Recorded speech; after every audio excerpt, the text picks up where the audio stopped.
नमस्कार, मेरा नाम है शुभम गुप्ता और आप देखना शुरू कर चुके हैं वीके न्यूज़। आज की खबर सुनकर आपको गर्व भी महसूस होगा और राहत भी, क्योंकि लोकतंत्र का मंदिर लोकसभा, जहां नियम और संविधान की रक्षा होती है, वहां स्पीकर ओम बिरला की गरिमा और निष्पक्षता की जीत हुई है। विपक्ष ओम बिरला के खिलाफ अविश्वास प्रस्ताव लाया था। 11 मार्च को भारी हंगामे, नारेबाजी, अमित शाह के भाषण पर विरोध के बीच ये प्रस्ताव ध्वनिमत से गिर गया। स्पीकर बाहर थे। पीठासीन अध्यक्ष जगदंबिका पाल ने मत लिया और सदन ने साफ कह दिया कि स्पीकर पर कोई सवाल नहीं, वो अपनी ड्यूटी ठीक से निभा रही है। फिर 12 मार्च को ओम बिरला वापस चेयर पर बैठे और सदन को संबोधित किया। उन्होंने कहा कि मैंने नियमों का पालन किया, सदन की गरिमा बढ़ाने की कोशिश की, सबको साथ लेकर चलने का प्रयास किया, संविधान का हमेशा निर्वहन किया।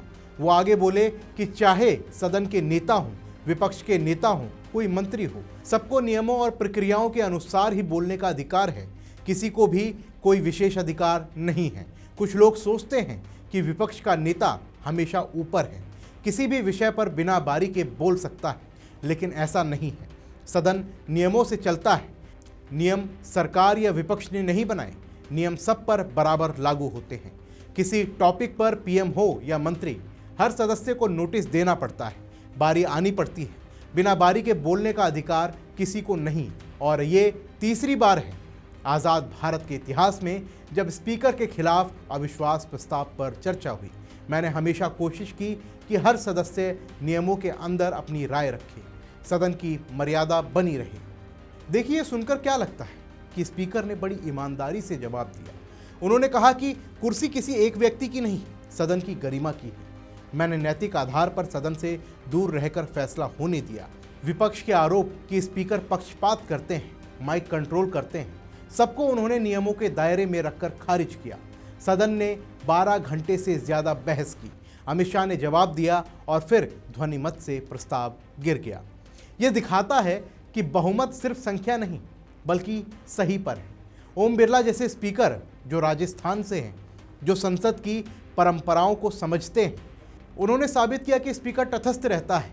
उन्होंने कहा कि कोई भी हो, चाहे पीएम हो या फिर लीडर ऑफ ऑपोजिशन, नियम से ऊपर नहीं होता। ये बात बहुत महत्वपूर्ण है, क्योंकि सदन में अगर नियम टूटेंगे तो लोकतंत्र टूटेगा। ओम बिरला ने सदन को कुशलता से चलाया, हंगामे के बावजूद चर्चा होने दी और सदन की मर्यादा बचाई। अब सवाल उठता है कि विपक्ष ये प्रस्ताव क्यों लाया। विपक्ष ने स्पीकर पर पक्षपात, डिप्टी स्पीकर की कमी, सांसदों का सस्पेंशन के आरोप लगाए, लेकिन सदन ने सुना, बहस हुई और फैसला स्पीकर के पक्ष में आया। ये बताता है कि आरोप राजनीतिक थे, ना कि सच्चाई पर आधारित। सदन ने साफ कर दिया कि स्पीकर निष्पक्ष हैं, नियम सब पर बराबर लागू होते हैं। और राहुल गांधी जो लीडर ऑफ ओपोजिशन है, वो सदन में बोलते हैं कि मुझे रोका गया, स्पीकर पक्षपाती है। लेकिन जब स्पीकर पर अविश्वास प्रस्ताव आया तो उन्होंने क्या किया? कांग्रेस के सांसदों ने ही ये प्रस्ताव लाया था, मोहम्मद जावेद, के सुरेश, मल्लू रवि। लेकिन leader of opposition Rahul Gandhi ने प्रस्ताव पर साइन क्यों नहीं किया? खबरें यही कहती हैं। क्यों? क्या डर था कि पास नहीं होगा, या सोच रहे थे कि ये सिर्फ शो है, असली लड़ाई नहीं? राहुल गांधी कहते हैं कि हम लोकतंत्र बचाने के लिए लड़ रहे हैं, लेकिन जब स्पीकर की निष्पक्षता पर सवाल उठाने का मौका आया तो लीडर ऑफ ओपोजिशन चुप हो गए, साइन नहीं किए। क्या यह दिखाता है कि कांग्रेस सिर्फ हंगामा करती है, लेकिन असली चुनौती देने से कतराती है?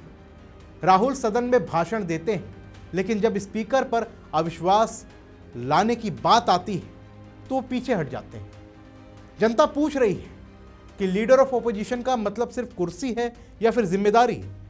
ओम बिरला ने कहा कि सदन 1.4 अरब लोगों का प्रतिनिधित्व करता है, हर सदस्य जनता की आवाज है। मैंने हमेशा निष्पक्षता बरती, नियमों का पालन किया और सदन ने उनकी बात मानी। ये जीत सिर्फ ओम बिरला की नहीं, संसदीय परंपराओं की है। विपक्ष का हंगामा रहा, लेकिन नियम जीते। लोकतंत्र में स्पीकर की भूमिका बहुत बड़ी है। वो तटस्थ रहता है, सदन चलाता है। ओम बिरला ने दिखाया कि नियम सब पर बराबर हैं, कोई ऊपर नहीं है। तीसरी बार इतिहास में ऐसा प्रस्ताव आया और गिरा, क्योंकि सदन जानता है कि स्पीकर सही कर रहा है। राहुल गांधी जी, अगर आप सुन रहे हैं तो सुन लीजिए, लोकतंत्र बचाना है तो नियमों का सम्मान कीजिए, हंगामा नहीं। स्पीकर पर अविश्वास लाने का मौका था, लेकिन लीडर ऑफ अपोजिशन ने साइन नहीं किया। ये क्या संदेश है कि हम लड़ रहे हैं लेकिन जीतने की इच्छा नहीं है। ओम बिरला की जीत नियमों की जीत है, सदन की गरिमा बनी रही। और आप क्या सोचते हैं? कमेंट बॉक्स में अपनी राय हमें जरूर दें। फिलहाल के लिए इस रिपोर्ट में बस इतना ही। मिलते हैं अगली वीडियो में, तब तक के लिए जय हिंद। वीके न्यूज, राष्ट्र के नाम।